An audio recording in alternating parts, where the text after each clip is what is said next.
Robert Monroe will take you to the stars. Welcome to Truth Duel Official.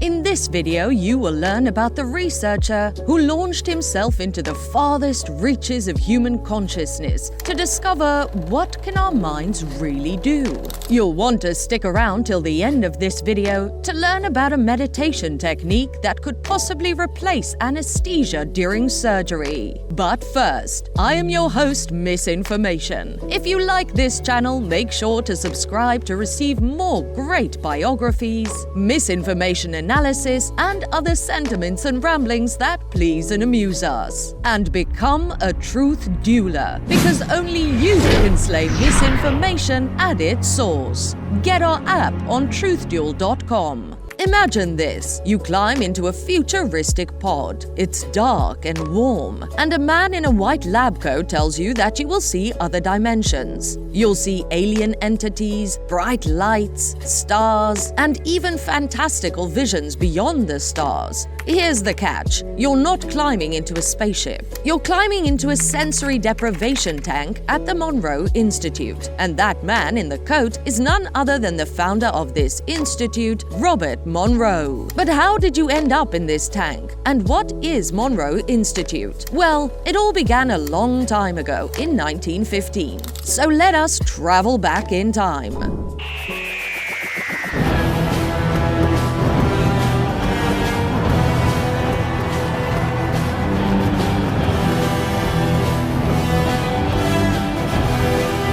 Robert Monroe started his life like most people do, as a baby. He weighed 2 pounds when he was born in Indiana in 1915. While growing up, Monroe proved himself to be an intelligent child. At the age of 4, he was able to read sheet music. When he entered college, he studied a variety of subjects such as medicine, English, journalism, and engineering. Monroe also took a break from college to hitchhike on trains across the country, which is a very common study abroad experience that all college students totally do. I'm going on an adventure! Monroe also suffered from ulcers, which made him unfit to serve during World War II. Fortunately for him, Monroe was given a different opportunity to work at a manufacturing company, which fueled his love for aviation. All right, time to talk about stars. Rather, time to talk about planes that fly near stars. Robert Monroe worked on a flight simulator during World War II, and this led him to begin writing about aviation in a magazine. The National Aeronautic Association took notice of his columns, who asked him to produce a radio show based on aviation. Monroe happily accepted the offer, and the show Scramble was born. It was produced with a young audience in mind because Monroe wanted aviation to appeal to children. Maybe babies would cry less on airplanes if they listened to Scramble. Similar to how working on a flight simulator made Robert Monroe fall in love with aviation, working on a radio show also made him fall in love with media and entertainment. Monroe decided to branch off and form his own radio corporation in 1953. During this time, Monroe became an influential figure in the radio industry and even served as vice president on the board of directors of the Mutual Broadcasting System. His corporation, RAM Enterprises, had 28 radio shows in its monthly rotation, with a focus on drama shows such as the John Steele Adventurer radio drama. Take one man with the courage born of freedom, and another with the strength born of hate. Put them in an open boat with a beautiful woman. That's the story, Cargo Unknown, taken from the files of John Steele, Adventurer.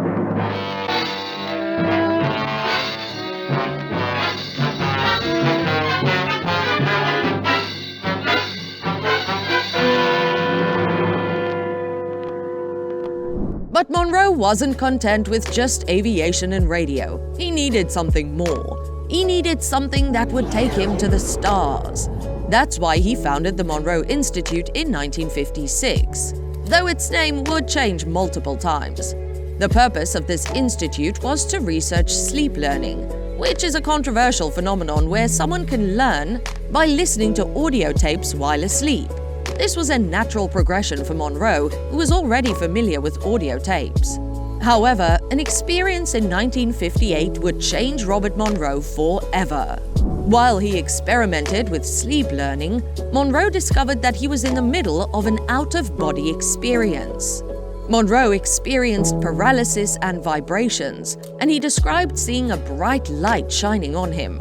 According to Monroe, this happened 9 more times in the next 6 weeks, prompting him to publish 3 novels about out-of-body experiences. If Monroe was a modern man, he would probably just start a podcast instead. Andrew Tate has competition. Evidently I absorbed something, because in 1958 then, I had this great, frightening, terrifying change take place in my life. And I have written about this, as you know, in several books, and it's very, I guess, common knowledge even throughout the world, because the books have been translated into various languages. But simply put, at that time I began to experience moving out of my body, and that was the final thing of something that had begun a year at least or more before that time. I began to have, quote, dreams about, and I was an airplane pilot, so you can understand how that would take place. I began to have dreams about taxiing to the runway on an airport and getting the plane off the ground, and once I got it off the ground, that I would look up and here are all these wires. It was as if one were flying down the street, and there were all these power lines overhead and telephone lines, and you couldn't find a hole to get out of it. And that dream had gone on, a recurring dream, for at least a year. The Monroe Institute began to further explore these phenomena, as well as human consciousness generally. In order to conduct research, the Monroe Institute has recruited over 20,000 volunteers from around the world. It explores altered states of consciousness through the use of sensory deprivation tanks and has published research in a variety of scientific papers. This research even caught the eye of the US Army, which was impressed by the trances induced by the Monroe Institute's guided meditation and sensory tanks. The leader of a Buddhist temple was even quoted as saying, "Students at the Monroe Institute can reach meditation states in a week. That took me 30 years of sitting." Not so bad for an eccentric radio host from Indiana. However, Robert Monroe wanted to shoot for the stars, and he did this by developing Hemi-Sync. Hemi-Sync is based on the audio techniques Monroe knows so well, and it seeks to synchronize the left and right hemispheres of the brain. I wonder how Monroe came up with the name Hemi-Sync. He sought to induce an altered state of consciousness using something called binaural beats. Binaural beats are auditory illusions that claim using different auditory frequencies can help mental processes, such as reducing stress or aiding meditation. Monroe's Hemi-Sync was subject to a variety of scientific testing, with one study even showing that Hemi-Sync could be used as a partial replacement for fentanyl during surgery. Would you trust Hemi-Sync under the knife instead of a strong dose of the good stuff? Leave your surgical opinions in the comments to please and amuse us. Now, gradually, so that I will be much, much closer to you, I will move out of your left ear and into the center of your head. More, more, more. Now I am much closer to you. And the sound you're hearing now is pink sound. And you have heard the sound of surf, which is the trademark of the Monroe system. The power of nature, the sound of natural power. This increased interest in HemiSync. The University of Virginia began to study Monroe's technology, and they claim to have found that the anesthetic effects of HemiSync are actually linked to electromagnetic waves rather than acoustic waves. If these electromagnetic waves supposedly have such great healing effects, then why aren't more people talking about them? You would think that health gurus would be all over HemiSync. That is, if those health gurus weren't all mysteriously dropping dead. If you want to quench your curiosity, head over to our video, Top 5 Dead Health Gurus. Ironic early deaths of nutrition lifestyle experts. HemiSync continues to be a popular attraction at the Monroe Institute. Classes are offered such as Beyond Meditation, Exploring Consciousness, and Awakening.